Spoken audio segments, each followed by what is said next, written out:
Bonjour! J'espère que vous allez bien. Je suis Zoé, passionnée de mode depuis 26 ans. J'ai cette chaîne YouTube et un podcast pour vous faire découvrir la mode captivante et unique comme vous. Bienvenue dans ce nouvel épisode. Écoutez, je suis très contente. Oula, ok, mon pull percé, Wall.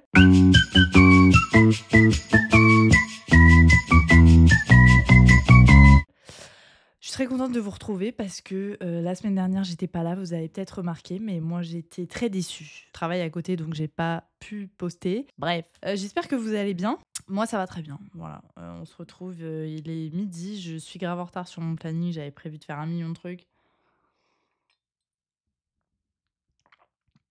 Commencez pas à m'attraper parce que là, ça on va se goumer en fait. À un moment, vous et moi, ça va mal se passer. On arrive à l'approche de Noël et tout, puis je me suis dit peut-être que ce serait une bonne idée de vous expliquer ce que j'ai lu récemment, ce que j'ai vu comme film, ce que j'ai écouté comme podcast et tout, pour développer un peu ma culture mode parce que vous savez que moi, ma passion dans la vie, c'est l'histoire de mode et tout, et tout, et tout, et tout. Et puis développer tout ça, parce que, bon, c'est pas tout dire qu'on est fan de mode, mais faut se cultiver un peu. Faut se cultiver, avoir les références, nanani. Puis plus j'ai lu, plus je me suis dit, putain, je commence à avoir un petit terrain. Parce que je reconnais les petits clins d'œil et tout. Donc si vous voulez un petit peu développer votre culture. Je pense que je peux faire ce genre de vidéo un peu régulièrement parce que c'est mon sujet de prédilection. C'est-à-dire que si je pouvais vivre H24 d'amour et d'eau fraîche et de mode, ça m'irait très bien.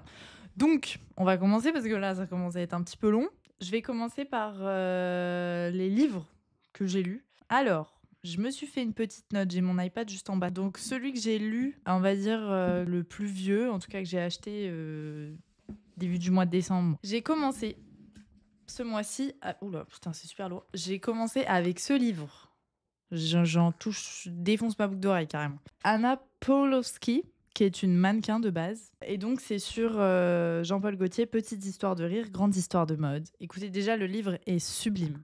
Donc, et pas si cher, je crois que je l'ai payé 40 $, mais du coup en France je pense qu'il doit être vraiment moins cher. Je vais juste vous montrer vite fait les pages parce que je peux pas non plus, je vais pas à la muscu moi tous les jours. Donc c'est un très beau livre de mode qui donc non mais voilà, j'adore Jean-Paul Gaultier. Je trouve que c'est un homme qui a toujours mis des lignes un peu floues entre la mode féminine, la mode masculine, puis il a toujours été précurseur sur plein de sujets, il est très créatif et tout. Enfin, moi, j'adore les directeurs artistiques et les créateurs en général qui sont plus que des artistes de mode. Jean-Paul Gaultier en fait partie, ça a été un des premiers créateurs stars et tout, donc j'avais vraiment envie d'en apprendre un peu plus. Puis c'est pas forcément le premier auquel je vais me référer et tout, donc j'avais envie d'un peu plus le connaître. Ce livre-là, franchement, est super parce qu'il y a des dessins de mode de son travail, puis il y a... Oh, il y a des trucs qui tombent. Il y a des défilés, des photos de ces défilés et tout. Alors, il est très beau.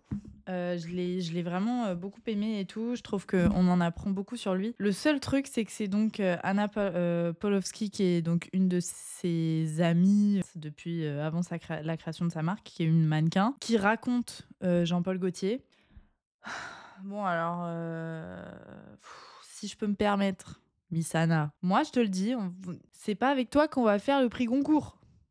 C'est super, c'est un très beau livre. On va dire que c'est un très beau livre de mode au global. Si vous voulez un beau livre, si vous voulez faire un beau cadeau, assez pointu et tout, c'est très cool. J'ai vraiment trop aimé, je le trouve bien. Mais l'écriture, elle est longue, mais elle est longue. C'est-à-dire qu'en fait, je sais pas, on dirait qu'elle fait des bios d'Insta à la suite, genre. C'est un sujet, un verbe, un complément, point. Genre, un sujet, un verbe, un complément, point. Il n'y a pas de phrase, tu sais, un peu... C'est pas un livre, quoi. Écrit un peu comme un magazine, et encore, franchement, dans Vogue, ils écrivent beaucoup mieux. Bon, après, franchement, à chaque page que vous ouvrez, c'est sublime. Puis il y a des petites anecdotes et tout, c'est drôle de voir un peu leur amitié et tout. Donc j'ai beaucoup aimé. Il y a beaucoup de points positifs à ce livre. Il est pas super cher, il est très beau. Si vous voulez faire un beau cadeau et tout, c'est vraiment super. Après, en termes de richesse lexicale, bon, il est très lourd aussi, donc c'est pas un livre de bibliothèque, quoi. C'est pas un livre que tu vas mettre, il prend beaucoup de place. Il est très lourd, moi je le lis dans mon plumard, perso. Je peux vous dire que je le sens. J'ai plus de sang dans les jambes. On part dans des détails déjà, ça y est. C'est pas mal, c'est mignon, voilà, mais c'est pas le livre de l'année, quoi. On va pas en faire une écrivain, je vous le dis. Par contre, si je peux vous parler d'un deuxième livre, alors celui-là il est plus récent, je l'ai pas encore terminé. Mais je veux vous en parler parce que là, pour le coup, je pense que ça va direct dans le top de mes livres de mode récemment. Gods and Kings par Dana Thomas, donc The Rise and Fall of Alexander McQueen and John Galliano. C'est un livre que je cherchais depuis très longtemps, genre chez Renaud Bray et tout, pour ceux qui habitent à Montréal. Indigo, je crois que je l'avais pas vu, mais en fait, c'est un livre qui est sorti il y a super longtemps. Comment vous dire? En fait, je le cherchais en français, mais je le trouvais jamais. Et puis à chaque fois, comme il est sorti il y a très longtemps, il reste 1 ou 2 exemplaires à chaque fois dans les librairies, donc j'étais là en mode: «Putain, je vais jamais le trouver», genre. Donc je l'ai commandé sur Amazon.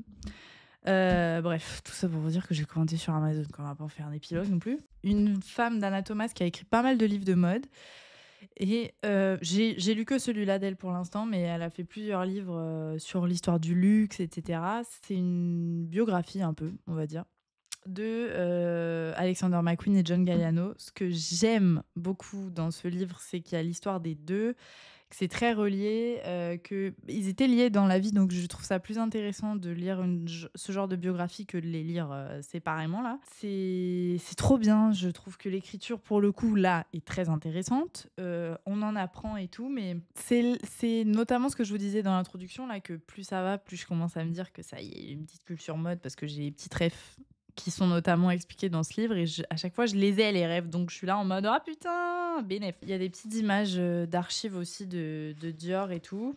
Voilà, mais du coup je le lis en anglais, mais franchement il est franchement assez facile à lire, mais là pour le coup c'est un livre qui est plus portable. Donc je l'amène au travail et tout, dans le métro, machin. Puis John Galliano et McQueen, qui sont 2 personnalités que j'admire énormément, 2 créateurs que j'admire, de talent et tout. Donc ça me fait vraiment plaisir de lire un truc sur eux. Puis j'ai appris des petits détails. Alexander McQueen, je savais pas. Je pense que c'est une news, connue de tous, mais moi ou alors ça m'était sorti de la tête, mais je savais pas que c'était pendu. John Galliano, les 2 personnes qu'il a insultées, en terrasse et tout là, avec toute sa polémique quand il était chez Dior, c'était la directrice des expositions du musée, de l'Institut arabe à Paris. Donc autant vous dire que, bon, en plus, il s'est pas attaqué à la personne qui n'avait zéro pouvoir, genre.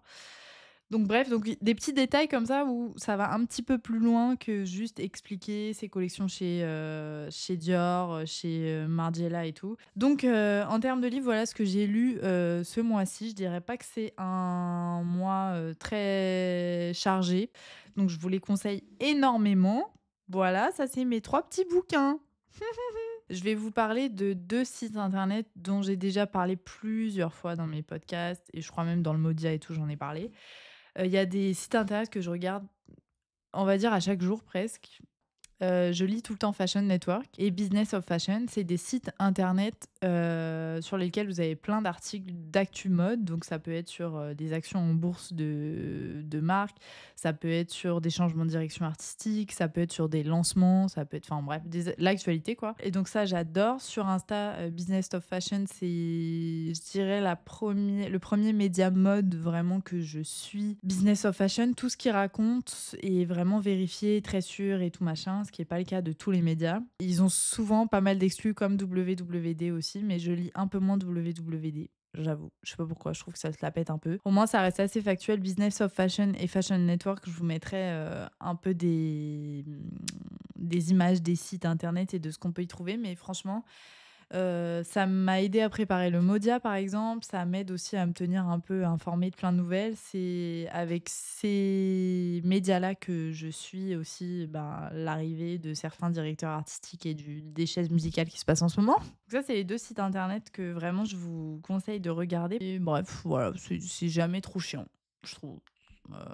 Il y a tellement d'articles aussi tous les jours et tout. D'ailleurs, il y a eu le programme de la Fashion Week janvier là, qui est sorti. Donc j'aimerais bien Je garantis rien, mais j'espère que j'aurai le temps de vous faire, des petites vidéos, des shorts et tout, assez régulièrement pendant la Fashion Week pour vous expliquer mes défilés préférés, vous décrypter un peu les défilés, ce qui s'est passé, s'il y a eu du nouveau et tout et tout. On va essayer d'en parler, pendant la Fashion Week, mais franchement, j'ai trop hâte de cette Fashion Week, donc j'espère que cette année, je vais pouvoir vous la couvrir parce que ça me fait plaisir. Moi, j'adore faire ça, vous savez, j'adore critiquer, donc c'est ma job. Ensuite, je voulais vous parler juste d'un podcast. J'en ai parlé quand j'ai travaillé le sujet John Galliano, mais malheureusement, cette vidéo n'est pas sortie. J'ai écouté le podcast Vogue, Runway, Through the Runway.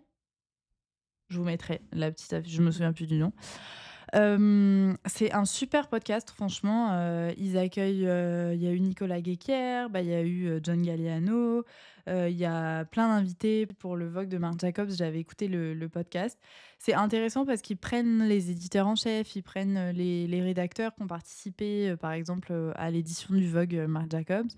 Du coup, on a plein de petits détails et tout. Et franchement, c'est pas des épisodes qui sont très longs. Par contre, la pub pour eBay, toutes les 5 minutes, ça commence à me gaver. J'écoute ça le matin au taf, je trouve ça très bien. Ça me plaît énormément. J'apprends des trucs, donc voilà, tant que je continue à apprendre des trucs, c'est que je peux l'écouter encore et que ça me plaît. Donc ensuite, je voulais vous parler de films que j'ai regardés très récemment, qui pourraient peut-être vous intéresser aussi. Il y a un film fiction et 2 documentaires. Donc le film, c'est Une robe pour Madame Harris. Je vous mettrai la petite image. Moi, j'avais jamais vu ce film, puis je l'ai vu passer sur Netflix, je me suis dit: «Bon allez, je vais regarder». C'est vraiment un film câlin, je peux pas dire autre chose que ça. J'ai trouvé que c'était juste trop mignon.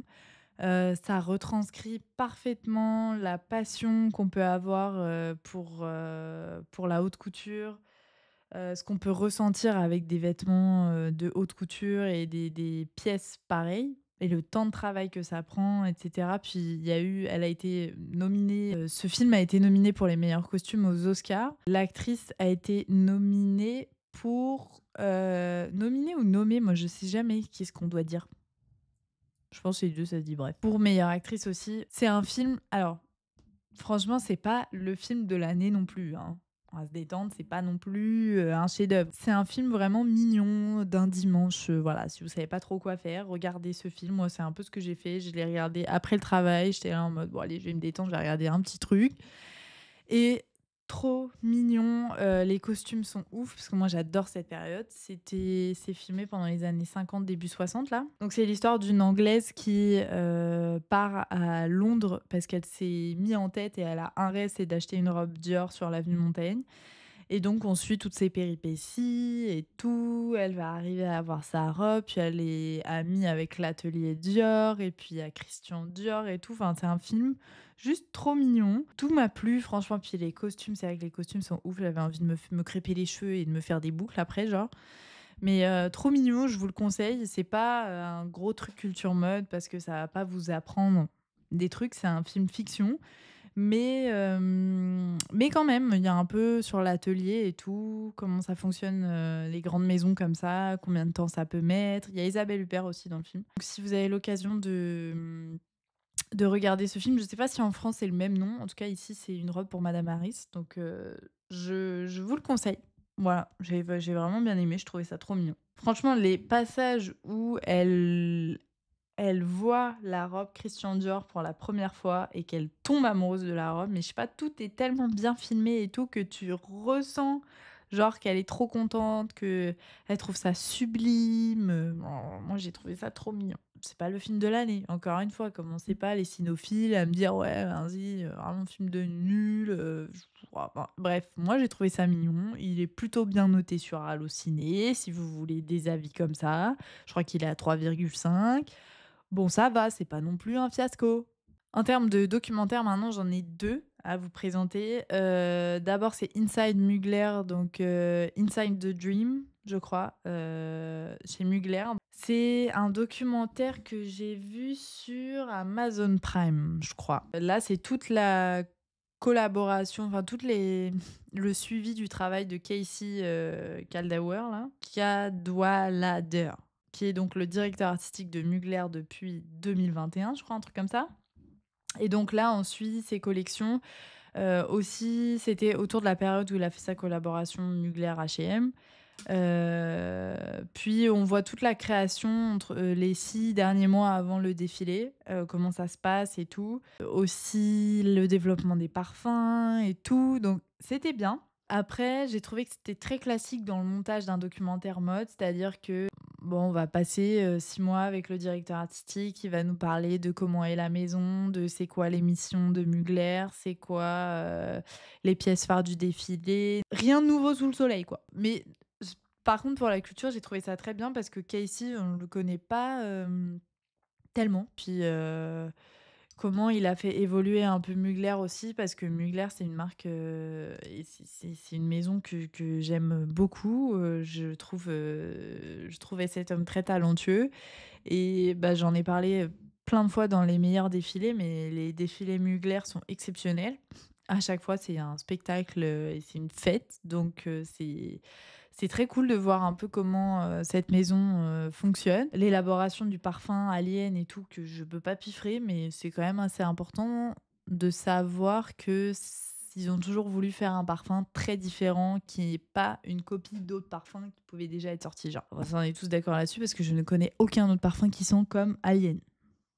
Voilà, je sais pas, mais ça se trouve, il y a des gens qui regardent ma vidéo et qui portent Alien. Je n'ai rien. Oh putain, je me crève un œil en plus. J'ai rien contre vous, les frérots. Juste, c'est parce que j'aime, quoi. Et le dernier documentaire dont je voulais vous parler aujourd'hui et qui va résumer un peu bah, cette vidéo, parce que c'est la dernière chose, c'est le documentaire Marc Jacobs et Louis Vuitton par Loïc Prigent.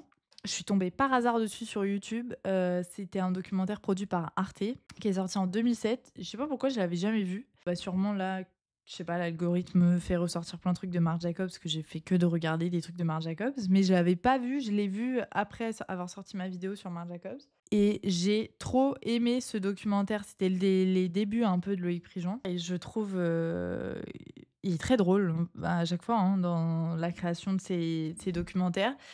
Puis, ce qui est intéressant avec celui-là, c'est que c'est la première fois qu'on arrive à approcher d'aussi près le travail de Marc Jacobs. D'habitude, les caméras sont vraiment pas acceptées dans les ateliers et tout. Marc Jacobs est très difficile d'accès. Puis là, Loïc et Marc, limite, sont devenus besties, genre.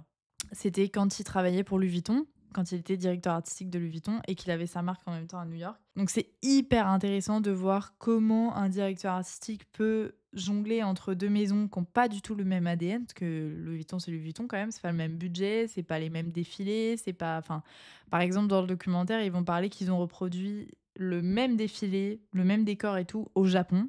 Donc ils ont fait construire le dôme, tout pareil, ils ont ramené les mêmes mannequins, 27 secondes elles-mêmes sur le podium, genre. Ils ont refait exactement la même chose, donc ça c'est LVMH et tout, quoi, l'oseille, genre. Et Marc Jacobs, lui, dans sa marque et son ADN, c'est complètement différent. Donc c'était hyper intéressant. Puis Marc Jacobs, franchement, j'adore ce mec, mais j'adore ce mec. Plus je m'intéresse à ce qu'il fait et ce qu'il a fait, plus j'aime. Donc j'ai passé ma soirée en plus sur eBay hier à regarder des pre-owned Galliano Dior, pre-owned Marc Jacobs Vuitton. J'essaye de retrouver des pièces un peu collector et tout. Bon, pour l'instant, il n'y a pas grand-chose. J'ai vu des petites bottines. Cependant, si jamais je peux ouvrir une petite cagnotte Litchi. Je rigole. C'est là qu'on voit l'histoire, entre guillemets, et ce qui s'est passé. C'est pour ça que la culture mode, malheureusement, c'est beaucoup sur le passé. Oui, c'est bien, c'est hyper important de savoir ce qui se passe actuellement, donc avec notamment des sites internet comme Business of Fashion, Fashion Network. Il y a aussi beaucoup à apprendre du passé et c'est ce que font les directeurs artistiques quand ils arrivent dans une maison telle que Louis Vuitton par exemple ou Dior.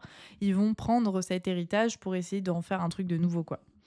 Et bah, en lisant des livres comme ça, par exemple, on apprend sur John Galliano sa manière de travailler ou Jean-Paul Gaultier. C'est, je trouve, super intéressant parce que ça permet de comprendre maintenant pourquoi on en arrive à des marques émergentes qui sont toujours dans le plus, dans le nouveau et tout.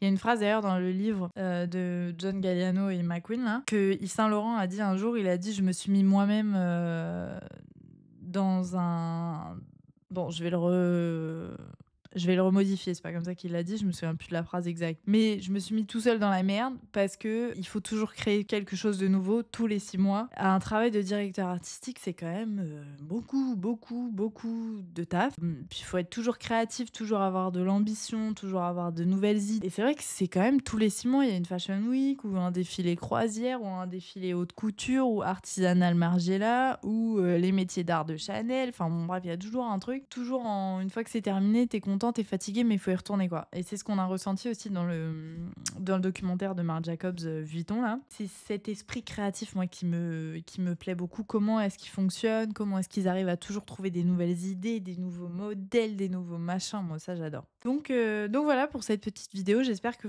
ça vous aura plu, que ça vous aura donné des idées. N'hésitez pas à me dire vous ce que vous avez lu, ce que vous avez regardé et tout ce mois-ci. Ça me ferait trop plaisir de vous lire. On se retrouve à la prochaine. Bye!